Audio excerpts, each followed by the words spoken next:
très heureuse de vous retrouver en cette matinée. Mesdames, Messieurs, bonjour, bienvenue à ces bulletins d'information. Les Léopards seniors football de la RDC ont battu le Mauritanien 2-0 lors de la rencontre le mercredi 15 novembre 2023 au Stade de Martyrs.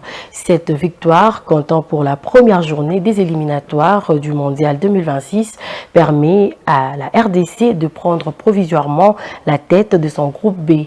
Après le match, le chef de l'État qui était présent a rendu une visite surprise aux joueurs dans les vestiaires. Regardez l'ambiance. Il est mon coach préféré.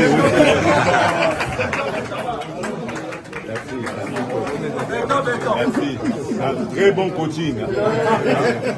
Théo Messi.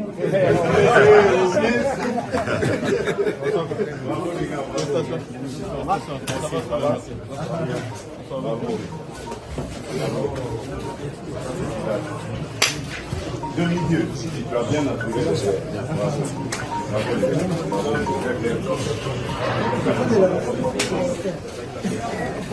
Excellent,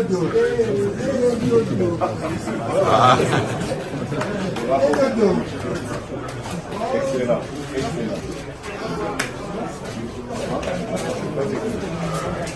Ok, très bien là.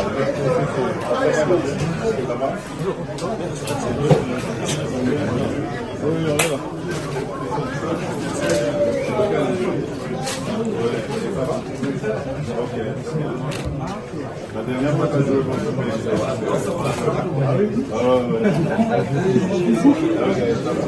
Ça va? Moi j'ai l'impression qu'en deuxième mi-temps, tu as beaucoup souffert. Tu as besoin de reprendre du tout ce soir. Oui, on a gagné. Je compte sur toi. Toi, tu es là, mon frère, sur toi. Numéro 20, comme moi. Hein? Merci. Merci beaucoup. Merci. Alors, toujours chien de sang. Merci les gars. Ça dépend en forme.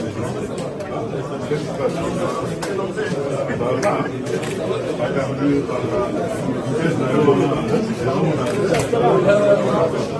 Bravo.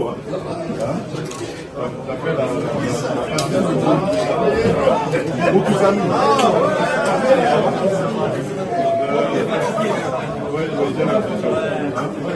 C'est pas à cause du club, parce qu'à Nantes, ça tombe pas fort.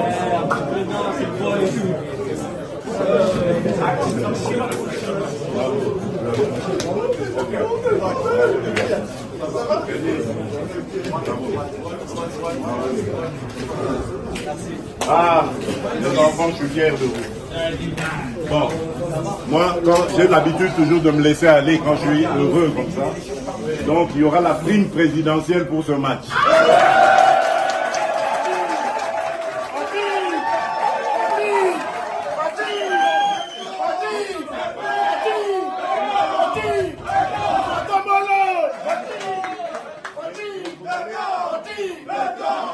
Mais vous allez permettre que 2 joueurs aient un peu plus. C'est-à-dire Wissa le 20 parce qu'il est numéro 20 comme moi. Et Théo Messi. Changeons des chapitres à présent. Dans un communiqué rendu public le lundi 13 novembre 2023, la commission d'observation électorale Sanco-ECC fait savoir qu'elle apprécie à juste titre la décision de la CENI sur la publication de la cartographie des bureaux de vote et l'exhorte par la même occasion à rendre la dite cartographie téléchargeable et imprimable dans le délai, c'est-à-dire avant la campagne électorale. Suivez. La mission d'observation électorale Sanco-ECC a procédé à une analyse approfondie de la cartographie qui renseigne plusieurs chiffres différents concernant le nombre d'électeurs repris dans le fichier électoral et dupliqués jusqu'à 4 fois dans la cartographie de bureau des votes. Elle indique que le territoire de Kailo dans la province du Maniema a été omis et invite la CENI à corriger ses erreurs. Il ressort de cette analyse que la CENI a communiqué plusieurs chiffres différents concernant le nombre d'électeurs repris dans le fichier électoral. En effet, Le rapport de la CENI renseigne que 43 941 891 électeurs avaient été inscrits dans les 26 provinces de la RDC à la date du 15 juin 2023.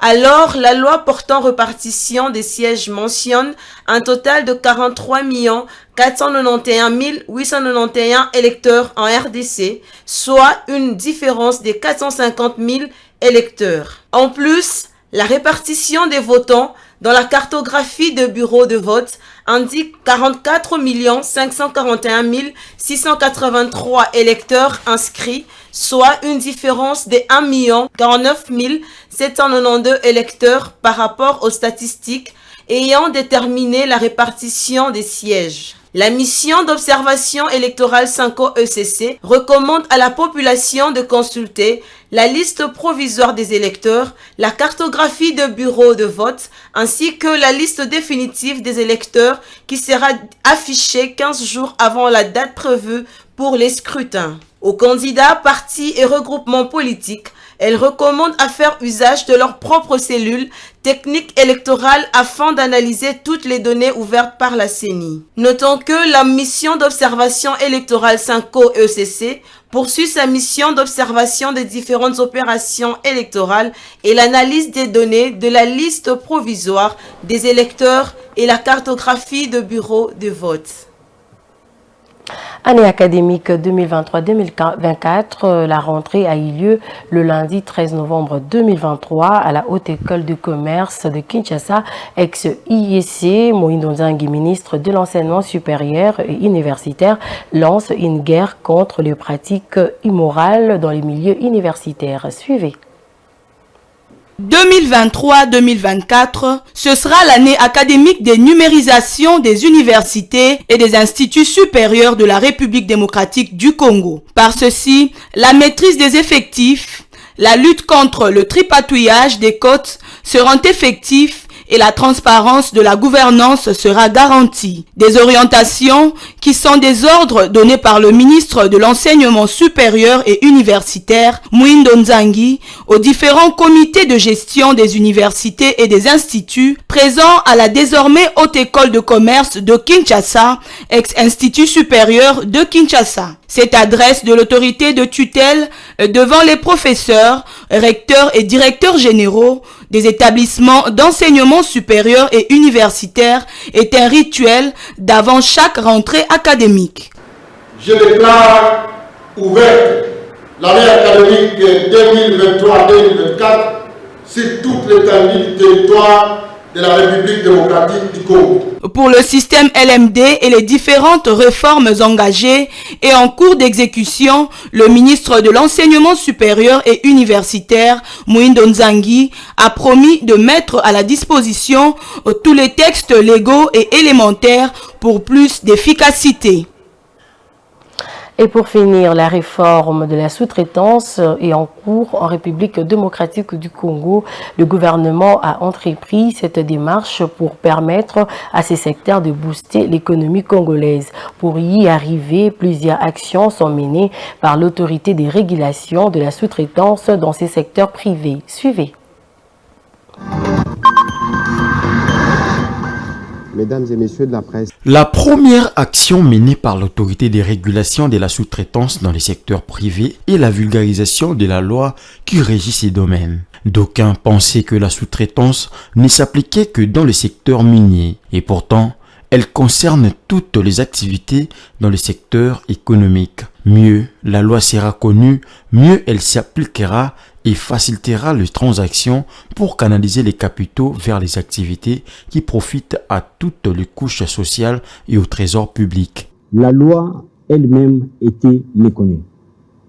Et c'est peu d'entreprises principales qui pensaient qu'ils étaient concernés, et bien qu'ils étaient concernés, c'était une confusion. Ils pensaient qu'ils étaient concernés que dans la sous-traitance des prestations des services, et les autres secteurs, par exemple comme les télécoms, pour eux, ils n'étaient pas concernés par rapport à la loi sur la sous-traitance.